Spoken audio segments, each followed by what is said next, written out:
നമ്മളൊരു വീടിന് ഒരു പ്ലോട്ട് വാങ്ങാൻ ഉദ്ദേശിക്കുന്ന ആളുകളുണ്ടാകും, പ്ലോട്ട് വാങ്ങിയിട്ട് വീട് വെക്കുക എന്നുള്ളത്. അങ്ങനെ ചെയ്യുന്ന സമയത്ത് നമുക്ക് ശ്രദ്ധിക്കേണ്ട കുറച്ച് കാര്യങ്ങളുണ്ട്.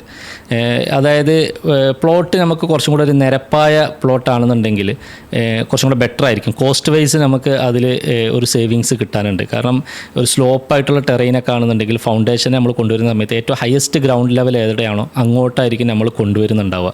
അപ്പം ബാക്കിലോട്ട് സോയിൽ ഫില്ലിങ് വരാം, ഫൗണ്ടേഷൻ നമുക്ക് അത്രയും ഡെപ്തിൽ നിന്ന് ചെയ്ത് കൊണ്ടുവരണം. അപ്പോൾ അങ്ങനെയൊക്കെ വരുമ്പോൾ കോസ്റ്റ് കൂടാനുള്ള ചാൻസ് ഉണ്ട്. അപ്പം ഓക്കെ, നമുക്ക് പ്ലോട്ട് വാങ്ങുക, പ്ലോട്ടിൻ്റെ എമൗണ്ടിൽ അതിനനുസരിച്ചുള്ളൊരു റിഡക്ഷൻ കിട്ടിയിട്ടുണ്ടെങ്കിൽ അത് കുഴപ്പമില്ല. കാരണം ആ ഒരു റിഡക്ഷൻ നമുക്ക് ഇതിനേക്കാൾ ലാഭകരമാണെങ്കിൽ ചെയ്യാം. അതല്ലാന്നുണ്ടെങ്കിൽ ഈ പറഞ്ഞ retaining walls, soil filling, foundation, ഇതിൻ്റെ കോസ്റ്റ് എല്ലാം കൂടി കൂട്ടി വരുമ്പോൾ അതിലോട്ട് ഒരു അഡീഷണൽ എമൗണ്ട് നമ്മളവിടെ സ്പെൻഡ് ചെയ്യേണ്ടി വരും. അപ്പോൾ അങ്ങനെ ആകുമ്പോൾ നിരപ്പായ ഒരു പ്ലോട്ടായിരിക്കും നല്ലത്.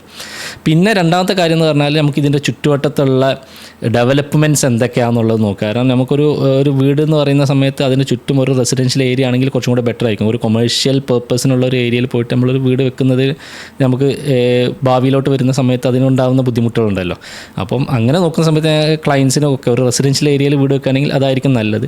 പിന്നെ അവിടുത്തെ സോയിൽ കണ്ടീഷനാണ് വേറെ ഒന്ന് പറയാറുള്ളത്. അതായത് പല ടൈപ്പ് ഓഫ് സോയിലിനനുസരിച്ചായിരിക്കും നമുക്ക് അവിടെ ഉണ്ടാകുന്ന ഫൗണ്ടേഷൻ വരിക.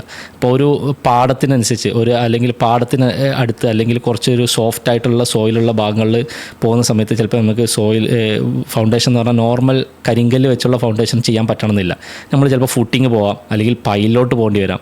അപ്പോൾ ഇതിലൊക്കെ ഞാൻ പറഞ്ഞാൽ ഇനീഷ്യൽ ഒരു കണ്ടീഷൻ ഉണ്ട്. നമുക്ക് ആ പ്ലോട്ടിന് അതിനനുസരിച്ചുള്ള ലാഭം കോസ്റ്റിൽ കിട്ടുന്നുണ്ടെങ്കിൽ നമുക്കത് എടുക്കാം. അതല്ലാന്നുണ്ടെങ്കിൽ ഇതൊക്കെ ഈ കുറച്ചും കൂടി ബെറ്റർ സോയിൽ കണ്ടീഷനുള്ള അടുത്ത് പോയി കഴിഞ്ഞാൽ അവിടെ നമുക്ക് ഒരു ഫൗണ്ടേഷൻ ലെവലുള്ള ഒരു കോസ്റ്റ് നമുക്ക് സേവ് ചെയ്യാൻ പറ്റും.